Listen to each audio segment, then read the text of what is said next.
strange visitor, the lead, the battle, the return, all from Elara past.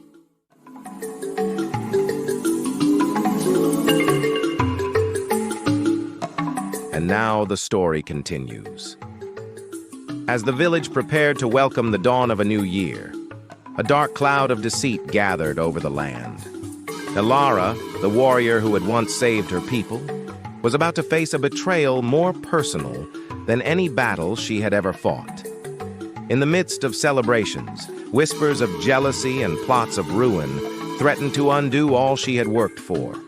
But as the night of treachery unfolded, the truth would reveal itself in the most unexpected way, setting the stage for a coronation that would change the future of the village forever.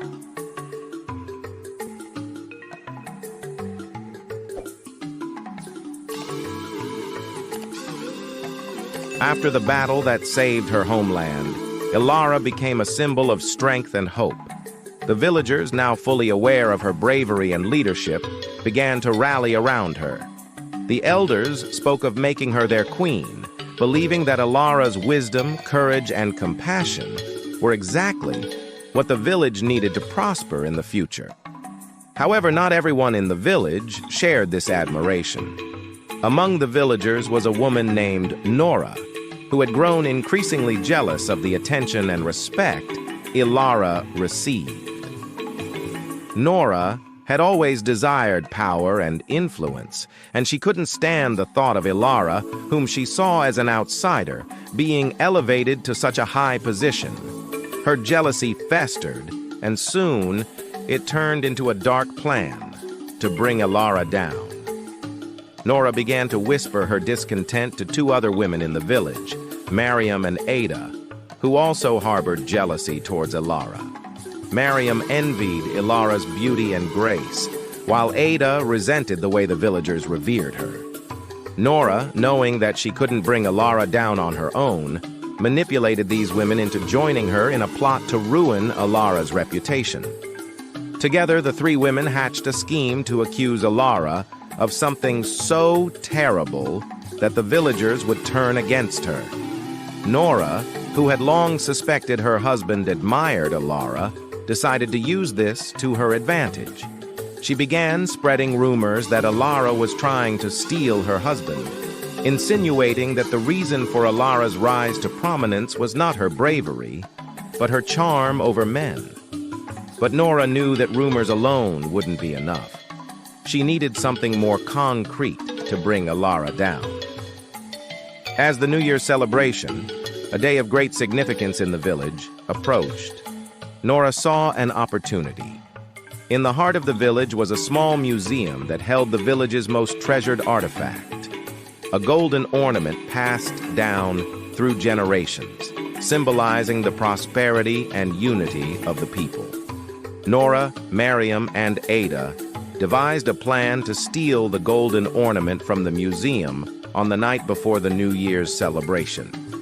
They intended to plant it among Elara's belongings and accuse her of stealing it with the intention of selling it to fund her escape to another part of the country.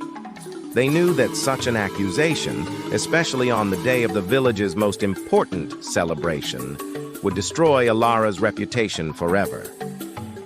On the night before the New Year's celebration, Nora, Mariam, and Ada sneaked into the museum. The village was quiet, everyone asleep in preparation for the festivities the next day. The women carefully removed the golden ornament from its place, their hearts pounding with both excitement and fear. They wrapped it in a cloth and made their way to Elara's home, where they planned to plant the evidence. What they didn't know was that one of the village guards, a man named Cato, had seen them. Cato had been patrolling the village that night, keeping watch as the village slept.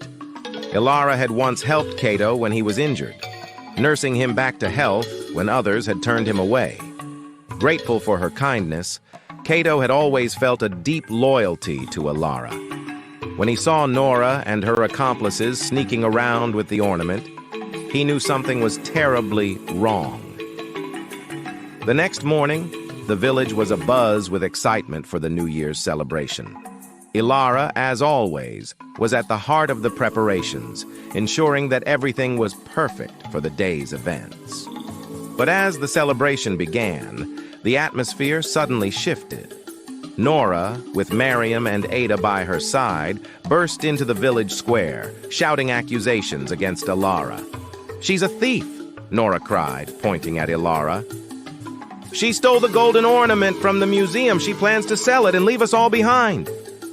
The villagers gasped in shock, and whispers spread through the crowd like wildfire. Elara stood stunned, unable to believe what she was hearing. The golden ornament was quickly found among her belongings, just as Nora had planned, and the villagers began to murmur in disbelief and suspicion. But before the situation could escalate further, Cato stepped forward.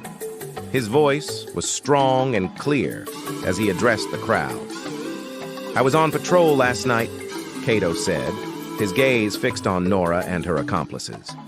"And I saw these women, Nora, Miriam, and Ada, sneak into the museum and steal the ornament. They planned to frame Elara, to ruin her name and take away everything she has earned." The crowd fell silent, and all eyes turned to Nora, who paled as her plan unraveled before her. The truth was out, and there was no denying it. The villagers, realizing they had been deceived, turned on Nora, Miriam, and Ada with anger and disgust. The village elders, outraged by the betrayal and the attempt to harm Elara, quickly called for a meeting. After hearing the full account from Cato, they decided that the only just punishment was to banish Nora, Miriam, and Ada from the village. The women were cast out, sent to wander the lands with no home and no support, their names forever cursed by the villagers. Elara, now exonerated and more beloved than ever, was deeply moved by Cato's bravery and the loyalty of the villagers who had stood by her. She knew that this had been a test not only of her strength as a warrior, but also of her ability to lead with fairness and compassion. With the plot against her foiled, the village elders formally offered Elara the position of queen. They believed that she was the one destined to lead them, not only because of her bravery in battle, but also because of her integrity and the wisdom she had shown in the face of adversity. On the day of her coronation, the entire village gathered in the square, adorned with the colors of their ancestors. Elara stood before them, dressed in traditional robes, her head held high. The golden ornament, now restored to its rightful place, shone brightly as it was placed before her as a symbol of her leadership. As the village elder placed the crown upon her head, Elara felt a deep sense of responsibility. She had overcome so much to reach this moment, but she knew that her journey was far from over. She was now the queen, and it was her duty to lead her people into a future filled with hope and prosperity. But the story of Elara, the warrior queen, was not yet complete. Even as she began her reign, the world beyond the village was changing. Word of the village's newfound strength and leadership began to spread, reaching distant lands. Foreigners, intrigued by the tales of Elara's bravery and the village's resilience, would soon arrive, bringing with them new ideas, technologies, and opportunities for growth. Elara would soon face new challenges, ones that would not only change her village, but also the entire region. The future held the promise of great advancements, but with them would come new dangers and choices that could shape the destiny of her people. The village was on the brink of transformation, moving towards a future that no one could yet fully imagine, a future where tradition and innovation would collide, where the past and the present would shape a new world. Elara's journey was only just beginning, and the story of her reign would unfold in ways that would be remembered for generations to come.